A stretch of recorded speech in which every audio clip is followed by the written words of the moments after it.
going on, guys? Well, I don't know where to even start on this one. I guess it's long about time I try to give you guys at least a little bit of an update on the CNC router upgrade. We'll give you something to look at here. Been quite a bit going on over the last week or almost 2 weeks now, trying to get this thing up and running. I'll be honest, it kind of turned into a little bit of a nightmare. So I'm going to go into a few of the details. I think I'm going to make some future videos, maybe going into a little more detail on like the bill of materials, kinds of the ins and outs and considerations if you're wanting to do one of these. I will encourage anybody watching this, if you are watching this, to kind of find out how to do this for yourself.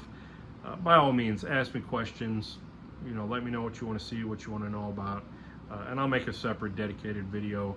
Otherwise, going over all every little bits and details, I could make an hour-long video just blabbing, and I don't want to do that. I want to make this relatively short, but at least to say, the upgrade is more or less finished. Now, there's a couple little minor details as far as cleanup and tidying up, and finishing up some minor stuff. And I do, on kind of a bigger side of things, need to set up my tool holders still.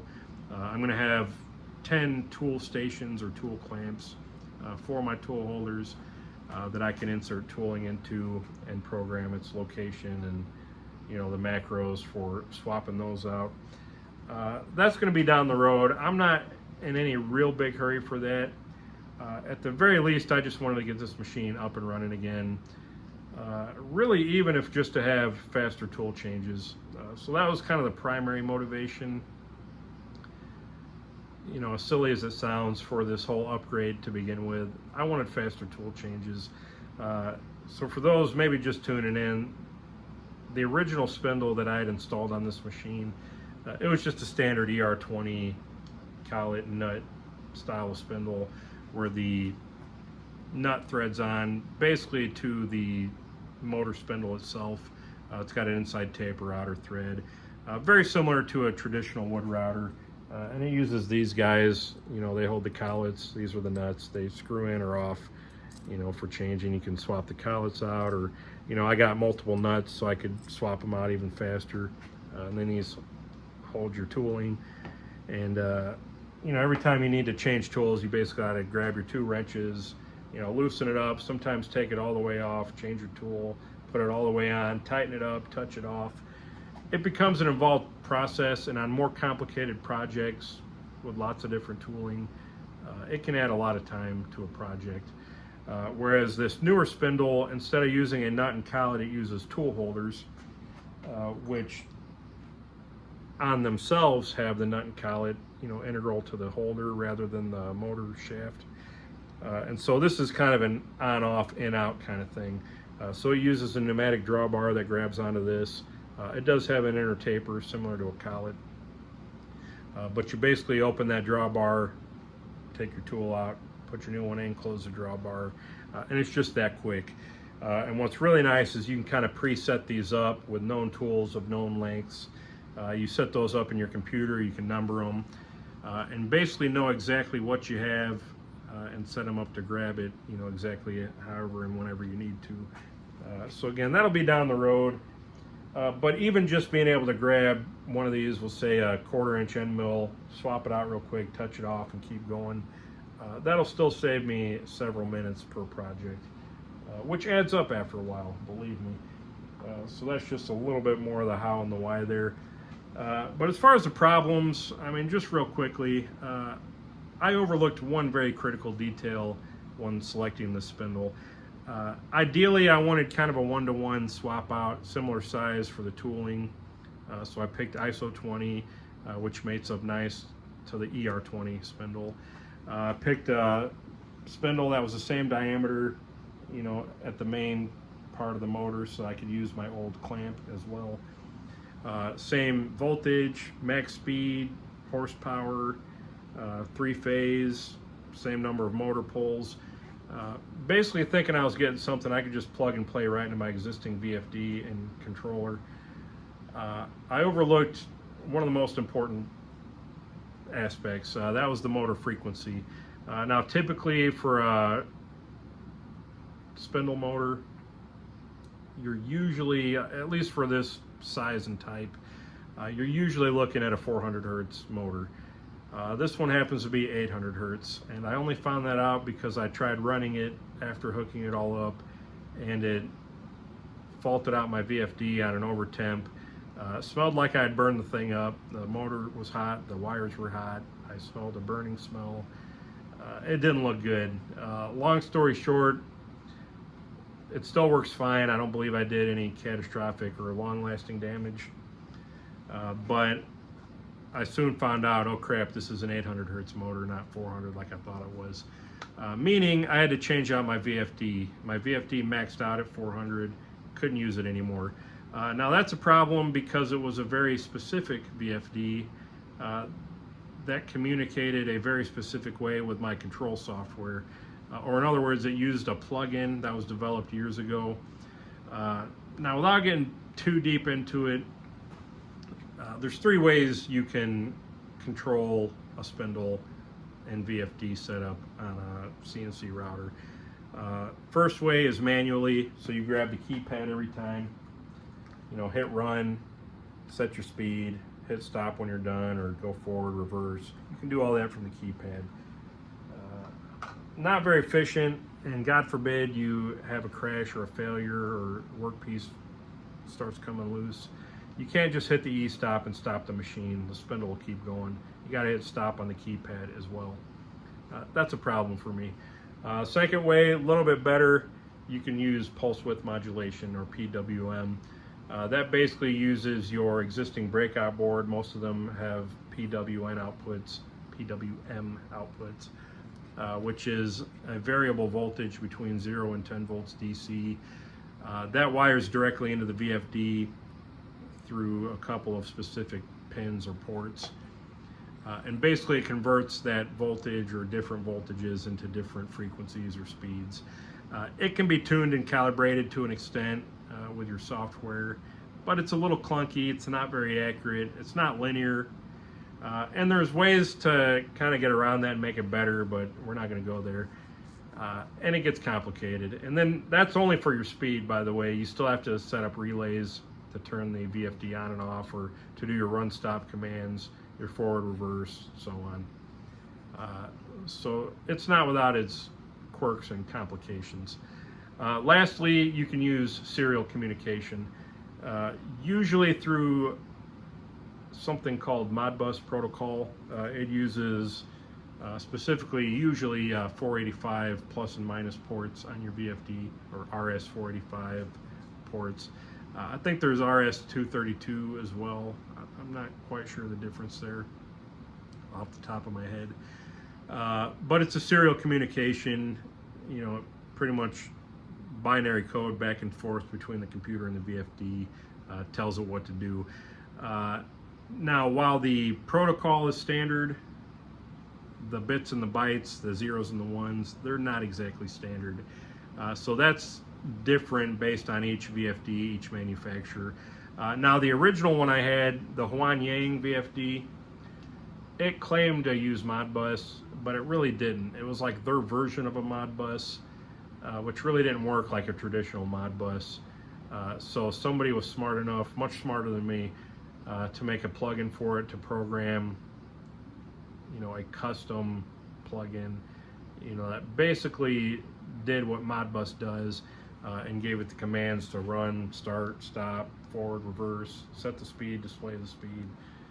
Pretty much plug and play, took all the guesswork out, and you just had to put in a couple key pieces of info, very easy to do. And that's what I've been using, that's what lots of people use. But that is very VFD specific, only for that one manufacturer and that one series of VFDs, as far as I understand. So unfortunately, having to change my VFD, I could no longer use that. So now I've actually got to use Modbus, meaning I actually have to learn Modbus, which I had no clue about before last week. So longer story short again, hours and hours and hours of research, reading, like dozens and dozens of pages, from VFD manuals to, blog posts to forum posts this is what Modbus is and Modbus for Dummies. I watched hours of YouTube videos over and over and over again until I finally got it in my head just enough to think, I think I understand this. And then I was finally able to figure it out, do some troubleshooting, you know, put all the puzzle pieces together, connect the dots. Finally got everything programmed and working to the point I almost can't even believe it. From where I am now to where I was a week ago, I honestly didn't know how this was going to happen. Once I realized my mistake, that I couldn't use my old VFD anymore, seriously, I didn't know if I was either I wasn't going to get this to work, or it was going to cost a lot more money, or I was going to have to hire somebody to figure it out for me. Well, I guess I'm just stubborn enough, just through sheer force of will. I made this thing work. But all that to say, you know, it was more complicated than I thought it was. Almost burned the spindle up right out of the gate, but everything's good now. Just needs a little cleanup, and then I still need to set up the tool holders. So that's kind of the main update. Again, if anybody wants specifics on any part of this, eventually I'd like to put together a bill of materials and kind of a step-by-step on a lot of this. It's not going to happen today or this week, but if you do have specific questions, leave a question below. I'll make a video, or, you know, try to help you out as much as I can. But I will show you, just to prove it works, show you my new screen set as well.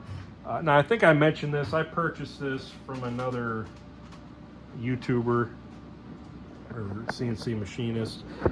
His name is CNC 4XR7. Get this computer woken up.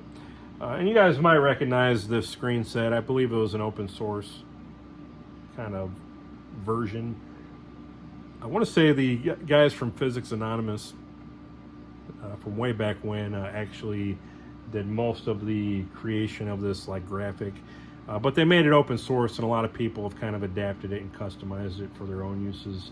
And I believe that's what happened here.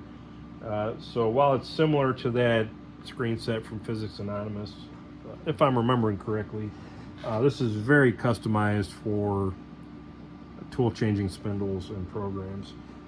So lots of features. I'm not going to go over them all here. I'll just show you the main star of the show here is this ATC tab. So that's going to have all my tool layouts, 10 tool holders, up to 100 tools, so 1 through 99, any of which can be any number. So I can have like 1 through 5 as 1 through 5, and then I can put 6 as like tool 23, and 7 is 42, and I mean, any combination back and forth, you know, I can make these, you know, based on how many tools and tool holders I have. So that's really nice. It's got tool and spindle, you know, which numbers in the spindle. Right now they're all zeros. I haven't set it up yet. But then it even gives you a green status for a tool holder, which is nice. So if and here's your release and lock button. This is extend and retract. That's for something I don't have set up yet. Like maybe you have a dust shoe or dust boot that you extend and pick up and then retract the holder. I don't know if I'll set that up. Maybe eventually. That's like a custom thing. Here's all your tool holding stuff. Air pressure status, showing that, yeah, I do have enough pressure to run the machine. But let's take the tool out. So you heard the de-duster, you know, then I clicked lock again so it wouldn't keep blowing. But just that quickly, I've taken the tool out. This is turned red because there's no tool in it. And this is how quickly I can change tools. I mean, just that fast, a couple of seconds, I'm done.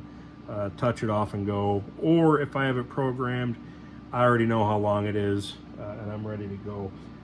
So that's really handy. As far as the screen set itself, it was a little pricey, although I guess not really. It was $100, but for the time and effort and learning curve it saved me, it's probably worth double that. I mean, even if it is for Mach 3, which is kind of outdated software, I mean, this is a phenomenal resource. Lots of features. The supplemental material it came with made setup a breeze. I had almost no issues. Just a couple of things I'll mention briefly. The reference all home on the main screen, for homing your machine square in the gantry, that was out of order for the way it typically is, or at least the way I used it. So I had to reprogram that. Super easy, just changing the order of the functions. And the guy that coded this, I emailed him about it. He was kind enough to very thoroughly and quickly explain it to me. So that was one issue. The other thing is, because I am using Modbus, there is a quirk within Mach 3 that it doesn't like to display the actual RPM that the spindle's running at unless you make a custom DRO. So I did have to edit that in a screen editing program. So now that's working. But let's go ahead and fire this up. I've already got an M3 command, S10,000 for 10,000 RPM. We'll hit enter, fires right up. It gives my actual RPM, it says 9999, set RPM 10,000, which is nice. And just to prove, I've got a photo tech. Make sure I'm on the tape.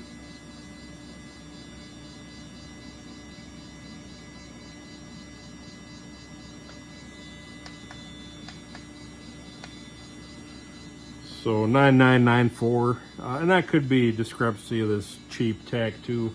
But I mean, within 5-6 RPM, you can't beat that. And it's up and down a little bit, and part of that could be like the wiring even, but it works.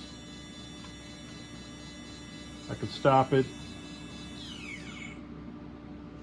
Everything e-stops as well. That's one thing with manual control. Again, you can't e-stop it. Even with the pulse width modulation, it can get a little iffy depending on how you have everything set up.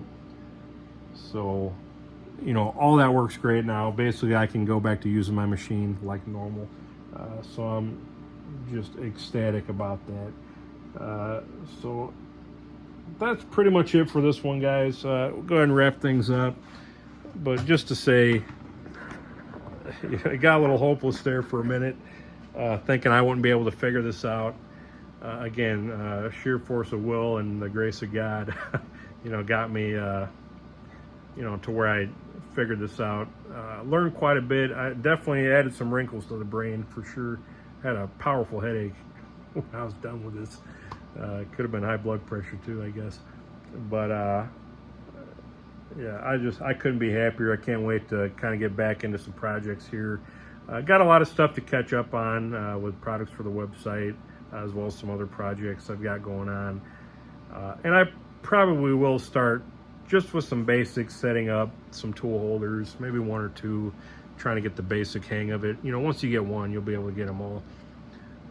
But I kind of got to figure out the ins and outs of that and any potential issues that might bring up. Definitely want to clean up some wiring, label some stuff, and maybe make some notes. That was another big obstacle, just real quick, is getting into this control panel and trying to remember what wires went where and what did what, and what I could move or change and tie into. I'm not too proud of my electrical work. I kind of rushed it, but it works. It's solid. So, it could be better. I'd say one day I will upgrade it, but anybody that knows me, or at least I guess I know myself enough, probably not going to happen. It'd be nice, God have mercy on anybody if I ever sell this machine, trying to figure out what I was thinking when all this was wired together. Maybe I'll clean it up one day. I don't know if I'm just like completely bored, but we'll see. I'd like to have a schematic, too, but like I said, we're getting a little hopeful there. But other than that, I mean, I could go on for another hour of just little odds and ends that I kind of learned about or discovered while doing this. I've already thought of at least a couple pretty neat projects for accessories for this machine. We'll make a separate video about that probably, but I don't know, it's like having a new tool, almost like having an employee now. You know, just the time and energy saved changing tools. It'll be worth it. And, you know, I'm glad I did it. What else is there to say? So let's cut this one off. We'll make it just over 20 minutes. If anybody made it this far, you know, hopefully you saw something interesting, maybe learned a little bit. Again, any questions, leave them below. I'll try to explain them as best I can, or make a separate video for you, which I'll probably do in the future anyway, you know, as the mood strikes me. But, you know, that's all I need to yammer on about for now. So let's go ahead and call it with that. As always, guys, I appreciate the support. I thank you for watching, and we'll see you guys on the next one.